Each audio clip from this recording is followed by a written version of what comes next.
Të nderuar shikues, mirëmbrëma, do të njihemi bashkë me edicionin qendror të lajmeve këtu në kanalin 7, ndër të tjera do të ndiqni. Tragjedi në Malish, zjarri shkërmbon shtëpinë, humbin jetën nënë e birë si pasojë e asfiksisë, ndërsa vajza e familjes dërgohet në gjendje të rëndë në Tiranë. Avokatët bojkotojnë gjyqjet për 5 ditë, vendimi vjen pas arrestimit të kolegut të tyre në Elbasan, Ulian Bajrami u kallëzua nga prokurori për kërcënim. Prokuroria e Tiranës çon për gjykim 20 nënpunës dhe me akuzën për shpërdorim të tyre abuzuan me fondet për fermerët, kallëzimi u bë nga Ministria e Bujqësisë.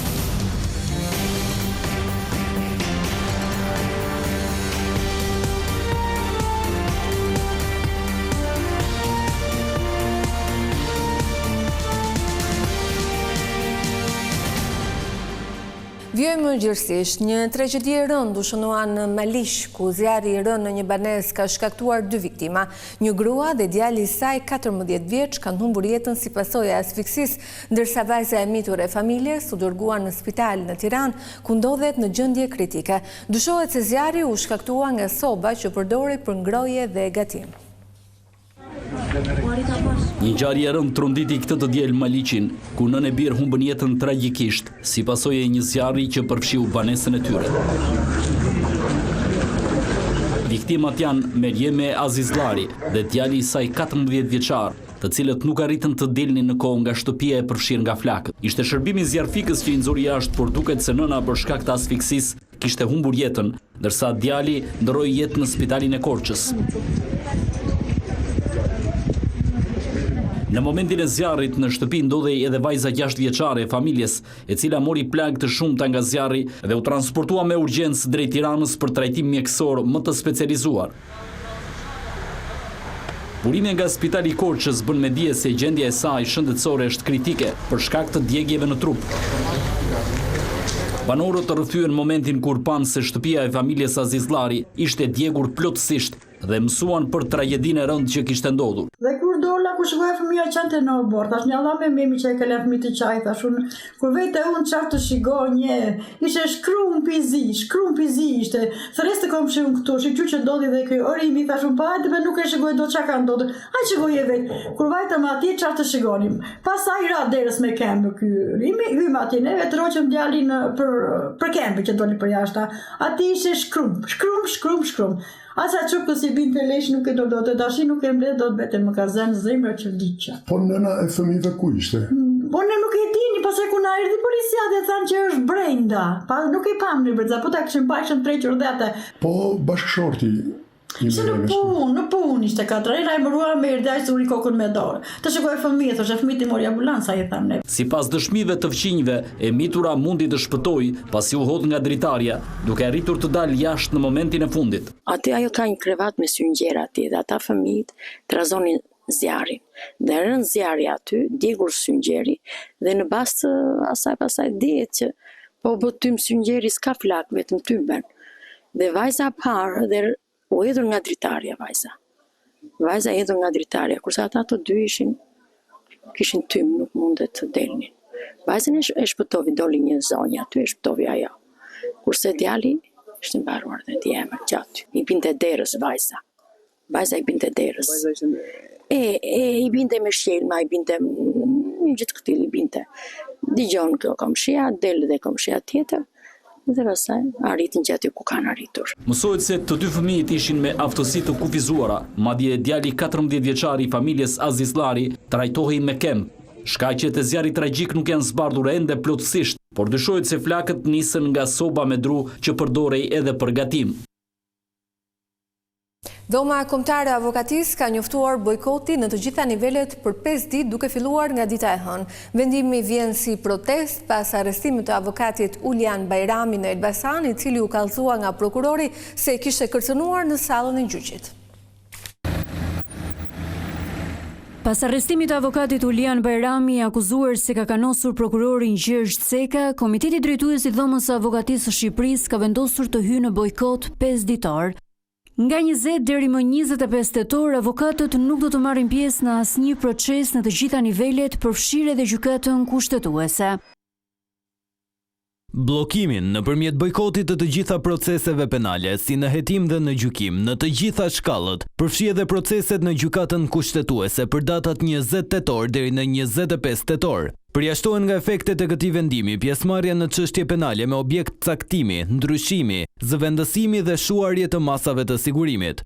Mos pjesëmarrja avokatëve në proceset penale, si në hetim dhe gjykim në datat e mësipërme është arsye objektive për shtyrjen e proceseve gjyqësore. Në deklaratën zyrtare, Komiteti Drejtues I Dhomës Avokatisë të Shqipërisë ka kërkuar reagim urgjent nga Inspektori I Lartë I Drejtësisë, Këshilli I Lartë Gjyqësor dhe Këshilli I Lartë I Prokurorisë për të shqyrtuar sa më shpejt këtë rast. Komiteti Drejtues kërkon angazhim urgjent dhe me përgjegjësi për shqyrtimin e kësaj çështjeje nga ana e Inspektorit të Lartë të Drejtësisë, Këshillit të Lartë Gjyqësor dhe Këshillit të Lartë të Prokurorisë. Dhoma Avokatisë ka sqaruar se mungesa avokatëve gjatë kësaj periudhe do të konsiderohet arsye objektive për shtyrjen e seancave gjyqësore, ndërkohë çdo avokat që nuk respekton vendimin e bojkotit rrezikon të shkim disiplinor me pasojë që përfshin pezullimin ose heqjen e licencës për ushtrimin e profesionit. Përplasja mes avokatit Ulian Bajrami dhe prokurorit Gjergj Ceka u shënua 2 ditë më parë gjatë seancës për konfirmimin e masave të sigurisë për 14 personat e arrestuar më 13 tetor në një lokal në Elbasan. Bajrami tha se provat e paraqitura nga prokurori Gjergj Ceka ishin të falsifikuara. Pas përfundimit të seancës, prokurori bëri kallëzim në policinë e Elbasanit për kanosje, ndërsa avokati u shoqërua dhe më pas u vu në pranga, por ai mohoi të kishte kërcënuar prokurorin në sallën e gjyqit. Prokuroria e Tiranës ka marrë të pandehur 20 punonjës të Ministrisë së Bujqësisë të akuzuar për shpërdorim detyre. Ata dyshohet se kanë abuzuar me fondet për fermerët, ndërkohë bëhet fjalë për para që duhet të shkonin për blerjen e gjedhve, luftimin e parazitëve në bujqësi dhe sistemimin e monitorimit të hidrovoreve me kamera. Në ndyshimet se kanë shpërdoruar detyrën, 20 në punës publik u morën të pandehur nga Prokuroria e Tiranës për fondet e Ministrisë së Bujqësisë që duhet të shkonin fermerëve në zona të ndryshme të vendit. Hetimet nisën pas kallëzimit të bërë nga vetë institucioni, pas auditimit të kontrollit të lartë të shtetit për 7 procedura prokurimi të zhvilluara kryesisht me negocim pa shpallje. Fondi I vendosur në dispozicion ishte 525 milion lek në total, pa TVSH.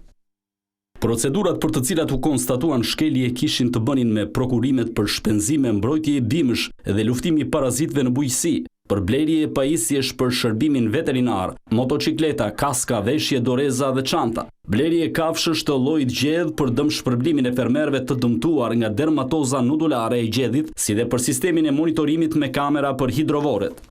Vision Plus ka siguruar emrat e 20 funksionarëve publik, të cilët prokuroria e dyshon se kanë shkelur ligjin, duke kryer një testim fiktiv të tregut. Ata rrezikojnë deri në 7 vjet heqje lirie nëse gjykata I shpall fajtor. Kryeministri Edi Rama dha lajmin se brenda vitit 2030 institucionet e drejtësisë do të jenë në godina të reja. Përmirësimi I infrastrukturës sipas tij do të rrisë performancën, ndërkohë lidhur me aksionin për lirimin e hapësirave publike, Rama tha se zonat e çliruara do të nënshtrohen rikonceptimit urban.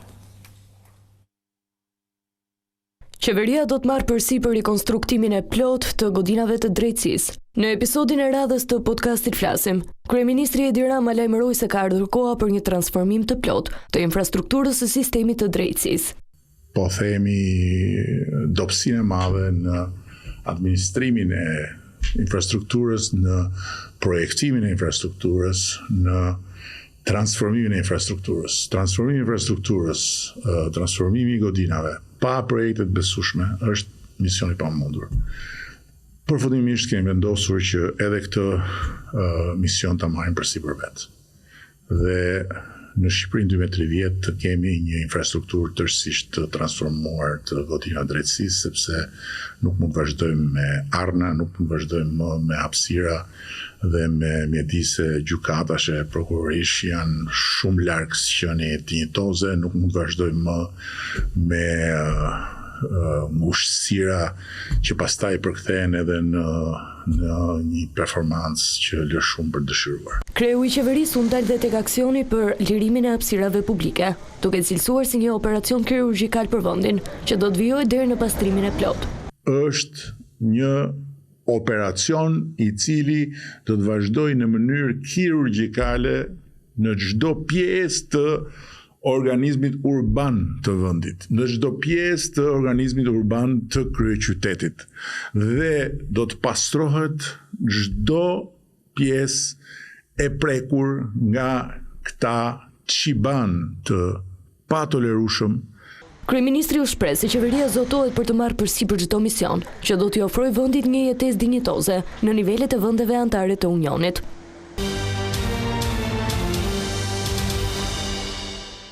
Mjekët i bëjnë apel grave dhe vajzave të mos neglizhojnë kontrollet për të kapur në kohë kancerin e gjerit. Sipas bluzave të bardha, rastet me kancer janë shtuar, ndërsa sëmundja po prek gjithnjë më shumë moshat e reja. Ndërsa numri grave që përballen me kancerin e gjirit po rritet çdo vit më shumë, diagnostikimi nëpërmjet protokolleve të rregullta mjekësore është mënyra më e sigurt për të zbuluar sëmundje në faza të hershme. Mamografia mbetet ekzaminimi kryesor për gratë të moshës mbi 40 vjeç dhe gjatë muajit tetor numri kontrolleve është ndjeshëm më i lartë. Vetëm pranë Poliklinikës Qendrore në Tiranë kryhen rreth 70 mamografi në ditë. Muaji tetor është ai muaj që ka më shumë, le të themi, ka numrin më të madh të pacientëve që vinë dhe bëjnë depistimin, pra kontrollin për kancerin e gjirit. Numri është shumë i lartë në raport me muajt e tjerë, domethënë, shumë herë më i lartë. Brenda një dite ne realizojmë rreth 60 apo 70 mamografi.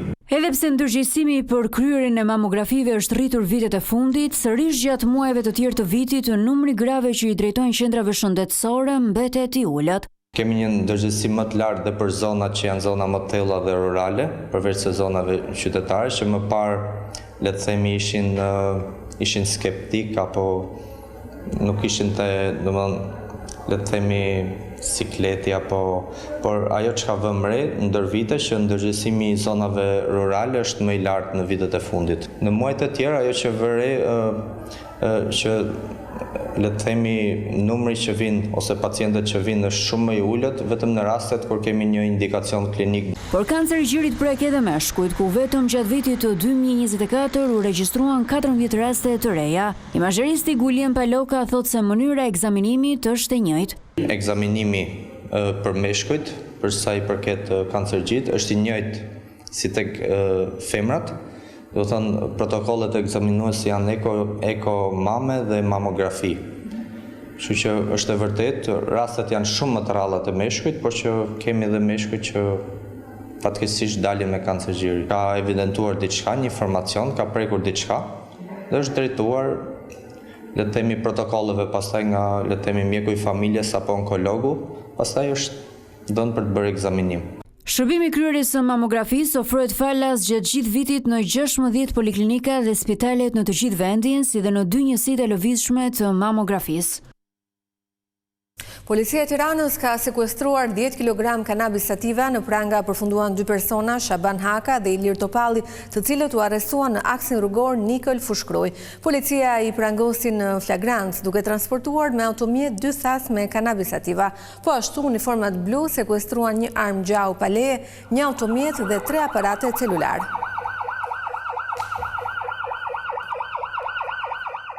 Tu kemi përfunduar, në falenderoj për vëmendjen, bashkë natën e mirë.